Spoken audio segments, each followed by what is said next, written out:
Iran fires missiles, drones at Gulf nations as ship hit in Strait of Hormuz. Tehran keeps up the daily pressure while facing heavy strikes from the U.S. and Israel as UNSC readies vote on GCC bid urging Iran to halt attacks on its neighbors.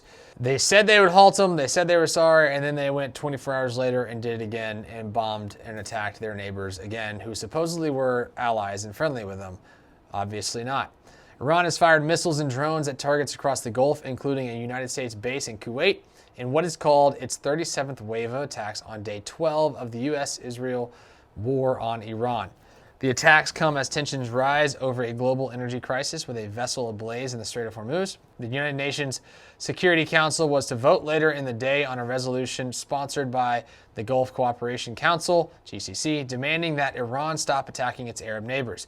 The Islamic Revolutionary Guard Corps on Wednesday said it had fired 4 missiles at the headquarters of U.S. forces in the Middle East, including 2 missiles targeting Camp Arifjan in Kuwait. Authorities in Kuwait did not confirm the reports. However, the country's National Guard said that 8 drones targeting the country had been downed.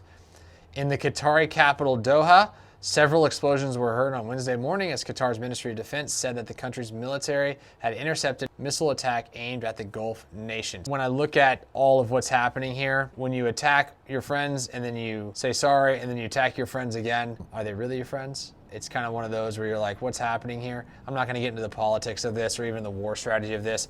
I'm looking at this as how it affects business and logistics.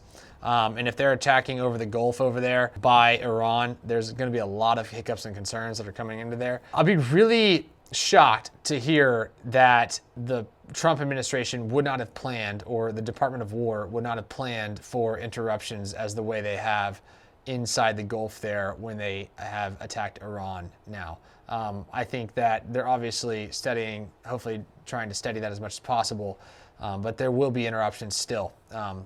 Trade ships and container ships are getting put a flame over there, as they say, I guess, and hopefully we can put a stop to that, because those, I'll say this, those boat IEDs that they're using, those kind of low cost, low budget bombs that they're driving these, maybe drone boats into big carrier ships, that's an issue. And we need to make sure that we're not causing any more disruption across at least our own domestic supply chain here.